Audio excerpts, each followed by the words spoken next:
नमस्कार, स्वागत है आपका इस बुलेटिन में। मैं हूं आपके साथ मेनका चौधरी और आज से चैत्र नवरात्रि की शुरुआत हो गई है। इस साल चैत्र नवरात्रि 22 अप्रैल तक है।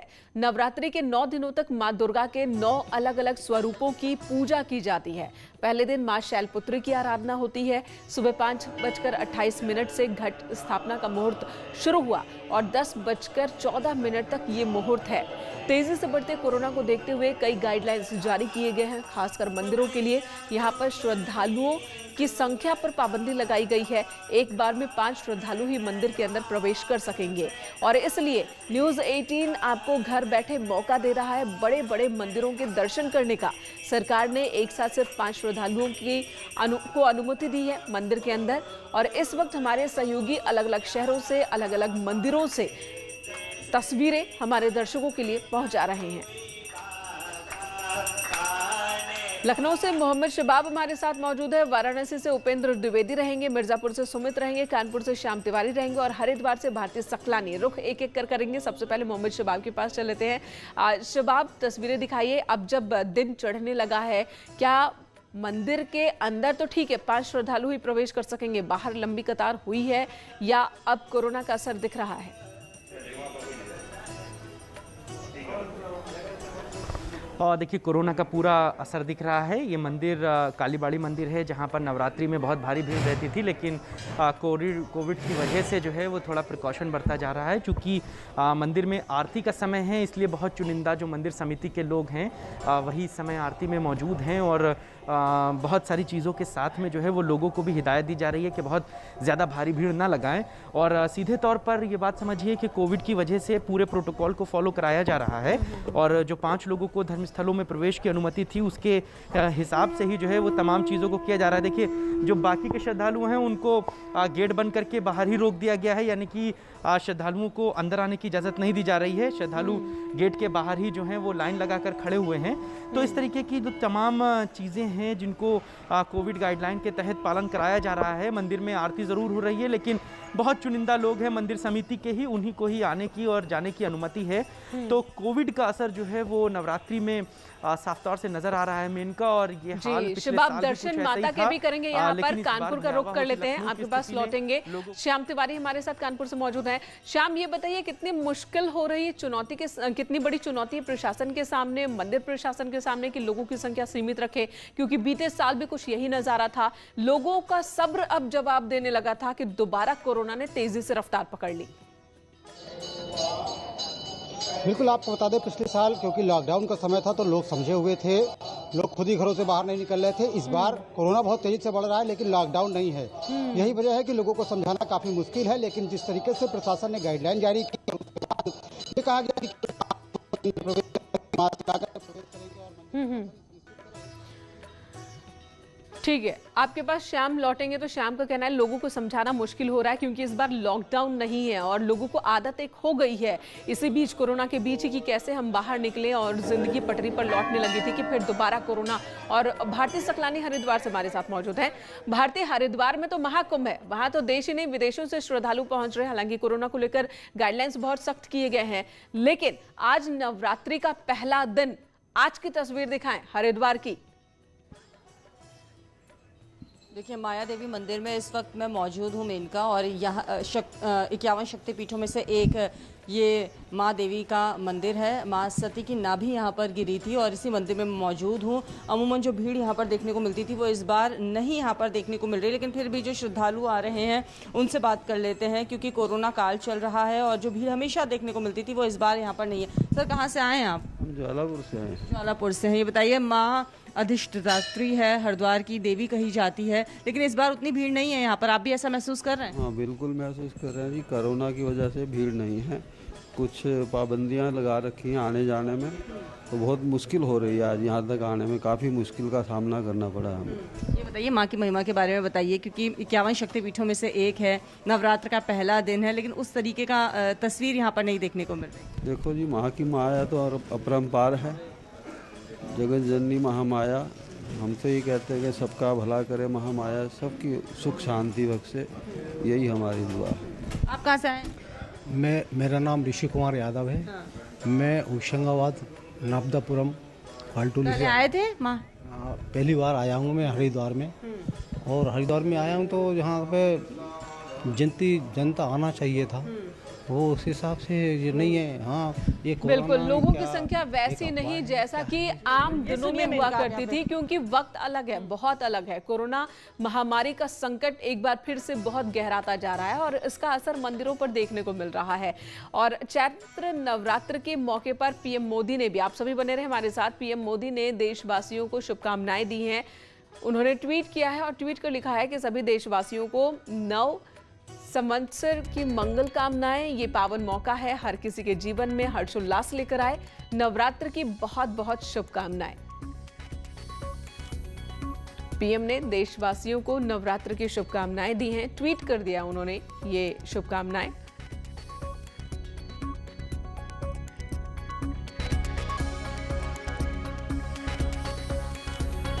नवरात्र को लेकर सीएम योगी आदित्यनाथ ने भी लोगों को शुभकामनाएं दी हैं। उन्होंने भी ट्वीट किया है। सीएम ने क्या ट्वीट किया है, किस तरह से संदेश दिया है, ये आपको बताते हैं। सीएम ने लिखा है, शक्ति उपासना के पावन पर्व चैत्र नवरात्रि की समस्त प्रदेशवासियों को हार्दिक शुभकामनाएं। जगत जननी मां जगदम्बा से प्रार्थना है कि सभी का जीवन सुख, समृद्धि, उत्तम स्वास्थ्य और सौहार्द से परिपूर्ण करे। तो इस तरीके से पीएम और सीएम दोनों ने ट्वीट कर प्रदेशवासियों को और देशवासियों को बधाई दी है, शुभकामनाएं दी है, मंगल कामना भी की है। लेकिन साथ ही ये अपील भी लगातार पीएम और सीएम कर रहे हैं कि कोरोना को देखते हुए आप जो कोविड नियम से उनका पालन जरूर करें, मास्क लगाएं, 2 गज की दूरी मेंटेन करें। मिर्जापुर से सुमित भी हमारे साथ जुड़ चुके हैं, वाराणसी से उपेंद्र भी हमारे साथ जुड़ गए हैं। मिर्जापुर का रुख पहले करूंगी। सुमित, थोड़ी देर पहले आपने तस्वीरें दिखाई थी कि तमाम जो कोविड प्रोटोकॉल है यहाँ पर वो पालन नहीं हो पा रहा है, लोगों की भीड़ देखने को मिल रही है, प्रशासन वहां नाकाम साबित हो रहा है। वजह क्या है आखिर इसके पीछे? बिल्कुल, देखिए, सबसे पहले जो रोड मैप होता है, प्रशासन ने रोड मैप तो जरूर तैयार कराया था, लेकिन रोड मैप जो आज फॉलो करना था, जैसे कि जांच होगी जो कोविड का निगेटिव है, उसके बाद ही उसको दर्शन करने दिया जाएगा, या 5 लोगों की व्यवस्था की, मुख्यमंत्री का आदेश था कि 5 लोग मंदिर पे जाएं, उसके बाद ही फिर दूसरे लोगों को भेजा जाए। तो कोई मतलब ही नहीं है। 2-4 पुलिस वालों को खड़ा कर दिया गया। आप तस्वीरें देख लीजिए, 2-4 पुलिस वालों को खड़ा कर दिया गया है, बस उन्हीं के भरोसे पूरे मंदिर को छोड़ दिया गया है। शक्तिपीठ है, मां विंध्यवासिनी का दरबार है, जो उनको पता है कि एक दिन में यहाँ से 5 लाख लोग हर बार दर्शन करते हैं, और इस बार कोरोना काल है, ऐसे में व्यवस्था करनी चाहिए थी, लेकिन वो यहाँ कुछ लोगों से भी बात कीजिए जरा, क्या उन्हें डर नहीं लगा? क्या उन्हें डर नहीं लग रहा है इस तरह से भीड़ में आने में? जी बिल्कुल बिल्कुल, अभी हम कुछ लोगों से यहाँ बात करेंगे। हालांकि आप देखिए, लाइव चलने के बाद कुछ पुलिस वाले आए, हटाए। ये बताइए, कहाँ से आए हो? यहाँ पे लोग अच्छा कोविड के काम देखते हुए यहाँ बोलने को भी तैयार नहीं है कैमरे के आगे, क्योंकि हर कोई जान रहा है कि ये गलत तो हम कर रहे हैं, लेकिन ये आस्था है, माँ की ऐसी आस्था है कि मंदिर आना जरूरी है। लोग ये मानते हैं कि कोविड ठीक है। बिल्कुल सुमित, यहाँ पर प्रशासन भी नाकाम साबित हो रहा है, लोगों की भारी भीड़ देखने को मिल रही है और जिसके नतीजे गंभीर हो सकते हैं। आखिर उसकी जिम्मेदारी किसकी होगी?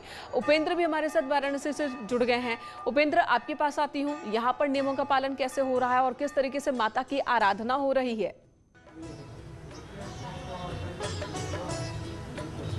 बिल्कुल, देखिए, मैं इस वक्त मंदिर में खड़ा हूं कामाख्या देवी के, और यहाँ पर कोविड-19 के जो नियम है उनका पालन हो रहा है। एक बार में मैंने जैसे दिखाया कि 5 लोग ही अंदर जा रहे हैं, बाकी लोगों को गेट पर इंतजार करने का कहा गया है, क्योंकि गर्भगृह में सिर्फ 5 लोगों को ही जाने का। अभी भी मैं एक बार फिर अपने दर्शकों को, जो सुबह 7 बजे में माँ के दर्शन नहीं कर पाए, वो इस वक्त भी दर्शन कर सकते हैं। हम सीधे दर्शन करा रहे हैं कि जिस तरीके से जो माँ है वो दर्शन दे रही हो। यहाँ पर माँ कामाख्या है, काशी की कामाख्या है, जो काशी की सिद्धपीठ है, और यहाँ पर आप देखिए किस तरीके से दर्शन पूजन चल रहा है। हम कुछ लोगों से बात भी कर लेते हैं जो यहाँ पर आए हुए हैं, जो यहाँ पर भक्ति कर रहे हैं अपने बच्चों के साथ, कि कितना माँ का दर्शन?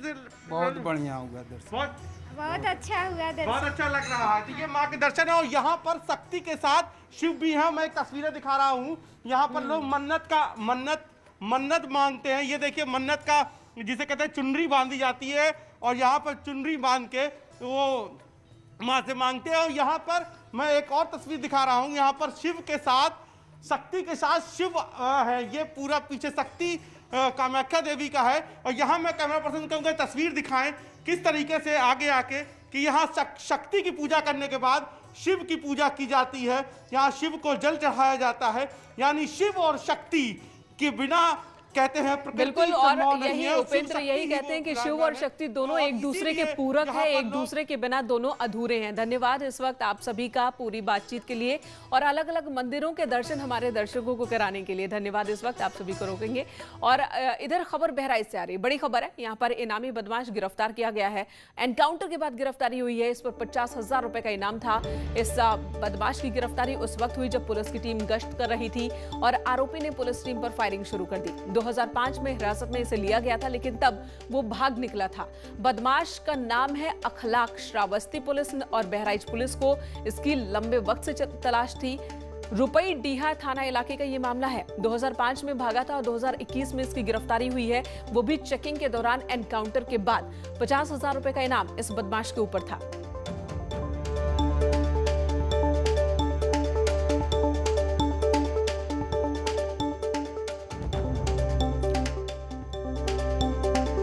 का नाम अखलाक बताया जा रहा है, जिस पर 50,000 रुपए का इनाम था। श्रावस्ती पुलिस और बहराइच पुलिस ने मिलकर इस इनामी बदमाश को पकड़ा है।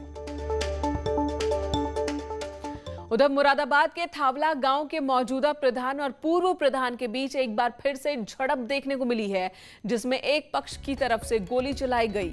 मौजूदा प्रधान के भाई को यह गोली लगी। सूचना पर पुलिस की टीम पहुंची और घायल को हॉस्पिटल भिजवाया। घायल की हालत काफी गंभीर, जिसके बाद उसे हायर सेंटर रेफर कर दिया गया। जानकारी के मुताबिक चुनावी रंजिश को लेकर कुछ दिन पहले भी दोनों पक्षों में मारपीट हुई थी। अब पुलिस दोनों पक्षों के लोगों की गिरफ्तारी के लिए दबिश डाल रही है। करीब 11:30 बजे के आसपास हम लोग पास कॉल आया कि थाना में 2 बच्चों के बीच विवाद हो गया। इसमें 112 नंबर से कॉल आया था कि 2 बच्चों के बीच विवाद हुआ है और दोनों पैसे से मिला के लगभग 25 से 30 लोग हैं। लेकिन जब हमारे द्वारा टीम भेजा गया तो मौके पर टीम पहुंची 5 मिनट के अंदर में, तो वहाँ पे लगभग 4 या 5 आदमी थे। एक पैसे दूसरे पैसे 4 या 5 आदमी थे। दोनों बच्चों में से एक आदमी को लोग हिरासत में लिए हैं और दोनों के खिलाफ 191 चलान करके उनको एसडीएम साहब के पास रिपोर्ट प्रस्तुत की जा रही है। उधर गौतम बुद्ध नगर में पुलिस ने एक कार से 25 लाख रुपए बरामद किए और साथ ही पुलिस ने 4 लोगों को गिरफ्तार भी किया है। पंचायत चुनाव के मद्देनजर police eastern peripheral express way पर सिरसा कट के पास चेकिंग कर रही थी और इसी दौरान एक एसयूवी में सवार होकर सभी आरोपी पैसों के साथ जा रहे थे। गाड़ी की जांच करने पर डिग्गी में 25 लाख रुपए मिले। अंदेशा जताया जा रहा है कि इन पैसों को पंचायत चुनाव के मद्देनजर इस्तेमाल किया जाना था। बरेली के प्रेमनगर थाना क्षेत्र के गांधीपुरम में हथियारबंद बदमाशों ने सराफा कारोबारी की परिजनों को बांधकर लाखों रुपए की डकैती को अंजाम दिया है। बदमाशों ने हथियारों के बल पर 40,000 की नकदी और लाखों के गहने लूटकर वो फरार हो गए। घटना की जानकारी जब पुलिस को लगी तो बड़े अधिकारियों के साथ ही पुलिस टीम घटनास्थल पर निरीक्षण के लिए पहुंची। बदमाशों को जल्द पकड़ने का दावा भी किया जा रहा है। फिलहाल पड़ोस में लगे एक सीसीटीवी कैमरे की मदद ली जा रही है, जिसमें एक बदमाश भागता हुआ नजर आया है। जानकारी के मुताबिक करीब 6 की संख्या में बदमाश यहाँ पर आए हुए थे।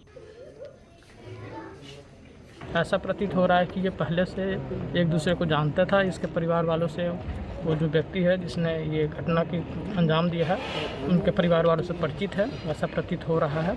हमने आसपास के जो भी सीसीटीवी कैमरे हैं हम उसको अभी देखेंगे। इनके तहरीर जैसे हमें प्राप्त हो जाएगी, तहरीर के आधार पर हम मुकदमा पंजीकृत कर लेंगे और इसमें तत्काल हम टीम बना देंगे और इसमें जल्द से जल्द इसको हम राजसाज कर देंगे। पुलिस लाख दावे करे, लेकिन गौतम बुद्ध नगर में लूटपाट और चेन स्नेचिंग की घटनाएं थमने का नाम नहीं ले रही हैं। ग्रेटर नोएडा के तिलपत्ता गांव की ये तस्वीर इस वक्त आप देख रहे हैं, जहां पर एक बार फिर 2 बाइक सवार बदमाशों ने दिन दहाड़े एक महिला की चेन छीन ली। किराने की दुकान पर सामान लेने गई थी महिला और वहीं पर आरोपी चेन छीनकर फरार हो गए। महिला को जब तक कुछ समझ में आता तब तक बदमाश भाग चुके थे। ये पूरी घटना दुकान में लगे सीसीटीवी कैमरे में कैद हुई है। घटना के बाद मौके पर पहुंची पुलिस ने सीसीटीवी फुटेज के आधार पर ही दोनों आरोपियों की तलाश शुरू की है। सूरजपुर अंतर्गत एक गांव तिलपता में एक महिला ने दुकान करने के लिए आए थे। वहां 2 बदमाशों एक पल्सर काली रंग की गाड़ी पे आकर ये महिला से चेन लूटपाट किए थे। इसमें पुलिस ने तुरंत मौके पर पहुंचकर पूछताछ किया, जांच किया फिर इसमें अभियोग भी पंजीकृत किया गया। अभी इसमें टीम ने पुलिस ने एक विशेष टीम गठित कराकर ये घटना खुलासा करने के लिए प्रयास हो रहा है। और हैरानी की बात है कि अपराधी को जरा भी डर नहीं, जरा भी खौफ नहीं। बाकायदा दुकान पर मौजूद एक महिला की चेन छीनकर वो भागता है और इस दौरान अपने चेहरे को भी उसने ढका नहीं है। एक छोटे से ब्रेक के लिए रुकते हैं, तुरंत लौटेंगे।